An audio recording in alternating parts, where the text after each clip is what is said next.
कहानी की शुरुआत में हमें 5 दोस्तों को दिखाया जाता है जो हाइकिंग के लिए पहाड़ी एरिया में जाने वाले होते हैं। इसके बाद ये सब अपना सामान पैक करके रेडी हो जाते हैं। फ्रेड इन सबको मैप में उस लोकेशन के बारे में बताता है। इनमें फ्रेड कैरिन का बॉयफ्रेंड होता है और क्लोई का बॉयफ्रेंड लूक होता है, लेकिन विलियम सिंगल ही होता है। इसके बाद ये सभी एक फोटो क्लिक करते हैं, जिसके बाद ये पांचों माउंटेन्स की तरफ निकल जाते हैं। इसी बीच विलियम क्लोई को मैसेज कर रहा होता है, जिसमें शायद उसने कुछ पर्सनल लिखा था, लेकिन क्लोई जैसे उस मैसेज का रिप्लाई करती तुरंत ही वहां पर नेटवर्क सिग्नल चला जाता है। हमें विलियम के एक्सप्रेशन से पता चल रहा था कि शायद वो क्लोई का एक्स है, यानी क्लोई अपने न्यू बॉयफ्रेंड लुक के साथ थी।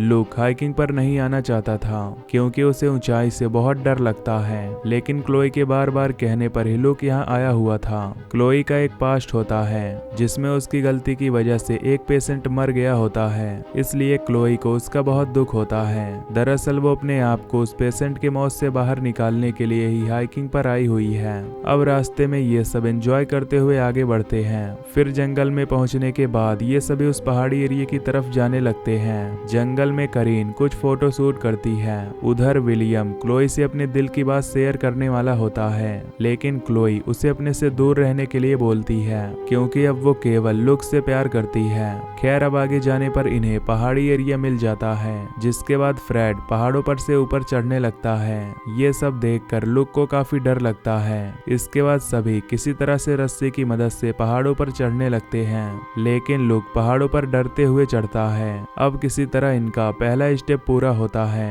पहाड़ों पर हमें कुछ सिंबल भी दिखाई देते हैं, जिसे देखकर हम समझ पाते हैं कि आगे जाना खतरनाक हो सकता है, लेकिन ये सब उसे इग्नोर कर देते हैं। फिर फ्रेड इन सबको दूसरे स्टेप के बारे में बताता है, जहां पर इन्हें पहाड़ों पर लगे तारों की मदद से आगे बढ़ना होता है। इसके बाद ये सब पहाड़ों पे लगे तारों से हाइकिंग करके आगे बढ़ने लगते हैं। इसमें लुक बहुत ज्यादा डरा होता है। अब किसी तरह ये लोग दूसरा स्टेप भी कंप्लीट कर लेते हैं। इसके बाद ये सभी तारों से बंधे हुए पतले ब्रिज पर पहुंचते हैं और एक एक करके पार होने की कोशिश करते हैं, जिसमें फ्रेड उस ब्रिज के दूसरी तरफ पहुंच जाता है। इसके बाद विलियम भी धीरे धीरे उस पार पहुंच जाता है। अब क्लोई भी उस पार जा रही होती है। क्लोई के पीछे लुक भी आ रहा होता है, पर उसे बहुत डर लग रहा होता है, जिसकी वजह से वो बहुत धीरे धीरे आगे बढ़ रहा था। पीछे से करीन और आगे से क्लोई उसे आगे बढ़ने का हिम्मत देते हैं, जिसके बाद क्लोई और लुक भी ब्रिज के इस पार आ जाते हैं। पर करीन अपने कैमरे से कुछ फोटोज क्लिक कर रही होती है।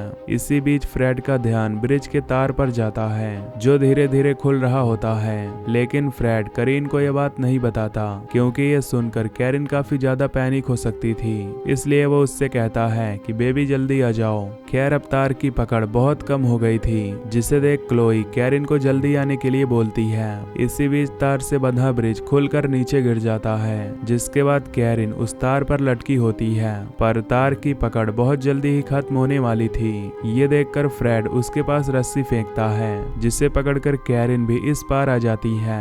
तभी इसी बीच वो तार भी टूट जाता है, जिससे इनका यहाँ से वापस लौटना काफी ज्यादा मुश्किल हो गया था। लुक इन सब पर काफी गुस्सा होता है क्योंकि इन्होंने उसे यहाँ पर आने पर मजबूर किया था। इसके बाद फ्रेड इन सबको मैप के थ्रू आगे का रास्ता बताता है और ऊपर चलने के लिए बोलता है, जिसके बाद ये सब तार के सहारे धीरे धीरे आगे बढ़ने लगते हैं। तभी कैरिन देखती है कि तार यहीं पर खत्म होता है। ये देख फ्रेड पहाड़ की चोटी पर चढ़ने लगता है ताकि वो ऊपर जाकर उन सब की हेल्प कर सके। फ्रेड और कैरिन किसी तरह ऊपर चढ़ जाते हैं, पर लुक ऊपर नहीं चढ़ पाता क्योंकि वो बहुत ज्यादा डर चुका होता है। इसी बीच एक तार का हुक टूट जाता है, जिससे लुक नीचे लटक जाता है। इधर फ्रेड जंगल की तरफ जा रहा होता है। तभी उसके पैर में एक जाल धंस जाता है, जिससे उसे काफी ब्लीडिंग होने लगती है और वो काफी तेजी से चिल्लाने भी लगता है। कैरिन उस जाल को निकालने की बहुत कोशिश करती है, लेकिन वो नहीं निकलता, जिसके बाद फ्रेड उसे रस्सी देकर उन सब की हेल्प करने के लिए भेज देता है। उधर तार का दूसरा हुक भी टूट जाता है, जिससे विलियम भी नीचे लटक जाता है।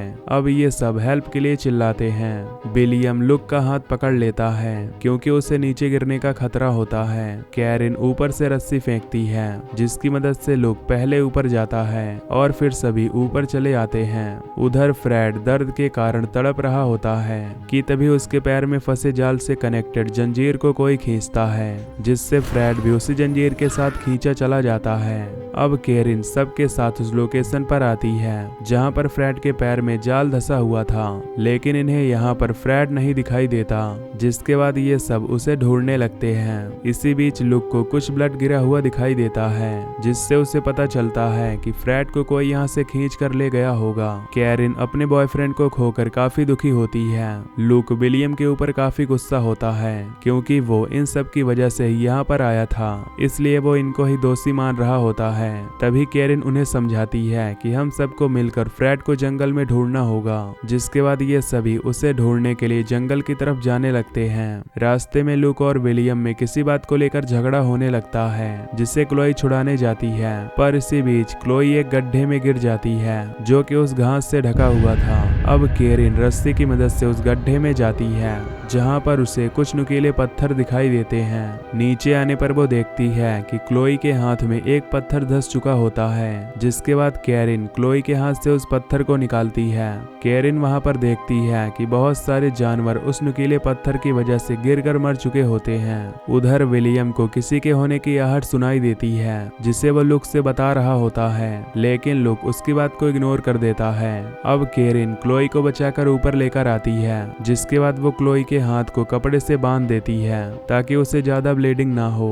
उधर फ्रेड को अभी भी कोई खींचता हुआ ले जा रहा होता है। अब कुछ देर बाद रात हो जाती है। ये सब अभी भी फ्रेड को ढूंढ रहे होते हैं। कैरिन काफी ज्यादा दुखी होती है, जिसके कारण वो रोने लगती है। इस पर क्लोई उसे हिम्मत देकर समझाने की कोशिश करती है। अब ये सब खुद को रस्सी में बांधकर जंगल की तरफ आगे बढ़ने लगते हैं ताकि इनमें से किसी को कोई भी खतरा हो तो सभी को पता चल सके। अब ये सब आगे बढ़ रहे होते हैं कि तभी कोई कैरिन पर पीछे से हमला करता है, जिससे वो वहीं पर गिर जाती है। क्लोई पीछे मुड़कर देखती है कि कैरिन की रस्सी टूट चुकी होती है, जिसे देख ये सब उसकी तरफ जाने लगते हैं। जैसे ही ये सब उसके पास जा रहे होते हैं, तभी कोई कैरिन को भी खींचकर ले जाता है। अंधेरा काफी होने की वजह से ये सब उसे देख नहीं पाते, जिससे वो कैरिन को यहाँ से ले जाता है। आगे जाने पर इन्हें वही हथियार दिखाई देता है जिससे उस खूनी ने कैरिन पर हमला किया होता है। इन दोनों को खोकर ये सब काफी दुखी होते हैं क्योंकि इनका भी यहाँ से बचना मुश्किल होता है।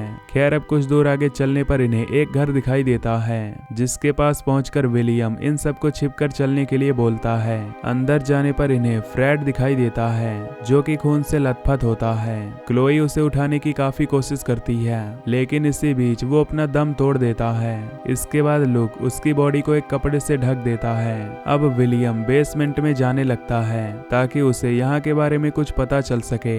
बेसमेंट में जाने के बाद विलियम को कुछ जानवरों और इंसानों के कटे हुए सिर दिखाई देते हैं। तभी उसकी नजर नीचे दीवार पर पड़ती है जहाँ लिखा हुआ था एंटन। इससे हमें पता चलता है कि उस खूनी का नाम एंटन है। विलियम वहाँ पर मौजूद कुछ सामान को बैग में डालने लगता है, पर तभी उसे एक इंसान का कटा हुआ सिर दिखाई देता है, जिसे देख वो काफी डर जाता है और वहाँ से भाग जाता है। लुक उसे यहाँ से चलने के लिए बोलता है, लेकिन विलियम नहीं जाना चाहता था क्योंकि उसे अभी यहाँ पर बहुत कुछ देखना था। लुक विलियम पर गुस्सा होकर उसे बेसमेंट में धक्का देकर गिरा देता है और क्लोई को यहाँ से चलने के लिए बोलता है, पर तभी वो खूनी यानी एंटन आ जाता है, जिसके कंधे पर एक डेड बॉडी होती है।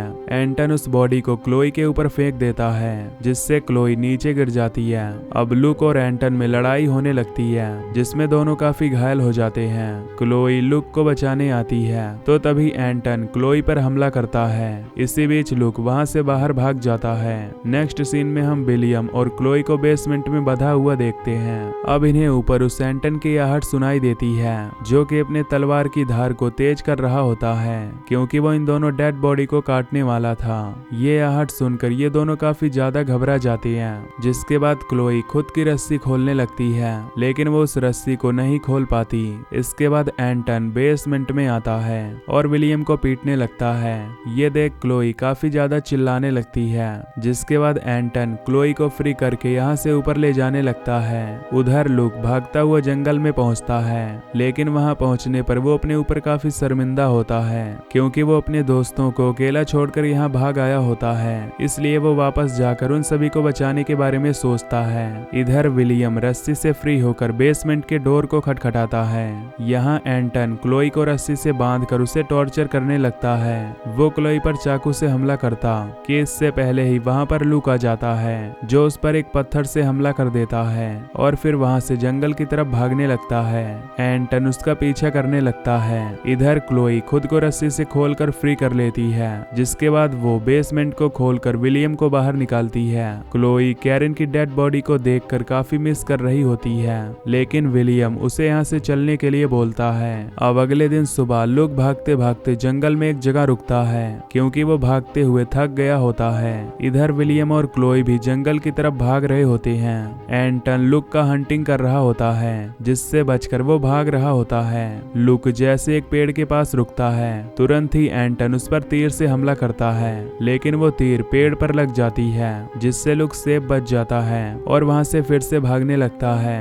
लेकिन कुछ दूर जाने पर एंटन फिर से उस पर तीर से हमला करता है। इस बार वो तीर लुक के पैर में धंस जाता है, जिससे वो जोर से चीखता है, जिसकी आवाज सुनकर ये दोनों भी उसकी तरफ आने लगते हैं। इधर लुक पैर से तीर निकालकर फिर से भागने लगता है। अब भागते भागते वो जंगल के किनारे पहुंच जाता है, जहां से आगे जाना अब मुश्किल था।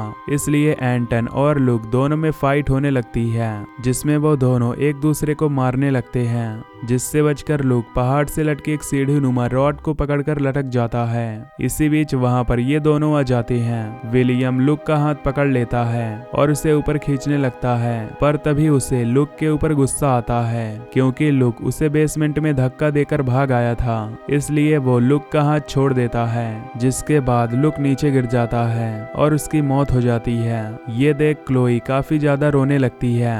फिर विलियम उसे गले लगाकर शांत कराता है। इसी बीच एंटन पीछे से विलियम के सिर में तीर से हमला कर देता है, जिससे वो तुरंत ही मर जाता है। ये सब देखकर क्लोई उस एंटन पर बहुत ज्यादा गुस्सा हो जाती है और उससे बदला लेने के लिए वो उस पर हमला करती है। अब इन दोनों में फाइट होने लगती है, जिसमें क्लोई काफी घायल हो जाती है। तभी क्लोई के हाथ में एक चाकू आ जाता है, जिससे वो एंटन के ऊपर हमला करती है, पर फिर भी एंटन उस पर पत्थर से हमला करता है, जिसके बाद क्लोई के मुंह से ब्लड आने लगता है। लेकिन वो हिम्मत नहीं खोती और उस एंटन के गले पर चाकू से हमला कर देती है, जिससे वो घायल होकर नीचे गिर जाता है। अब क्लोई उसे चाकू से मारने ही वाली होती है कि तभी उसे वही पुरानी यादें आ जाती हैं कि कैसे उसने एक पेशेंट को अपनी ही गलती से खो दिया था। इसलिए वो उस पर हमला नहीं करती और उसे यहाँ पर तड़पता छोड़ देती है। फिर वो तार की मदद से घर वापस जाने लगती है, जिससे अब वो सेफ बच जाती है और यहीं पर ये मूवी खत्म हो जाती है। तो दोस्तों, अगर आपको एक्सप्लेनेशन पसंद आई हो तो वीडियो को लाइक और चैनल को सब्सक्राइब कर लेना। बाकी मैं मिलूंगा आपसे न्यू वीडियो में। Till then take care, love you, bye bye.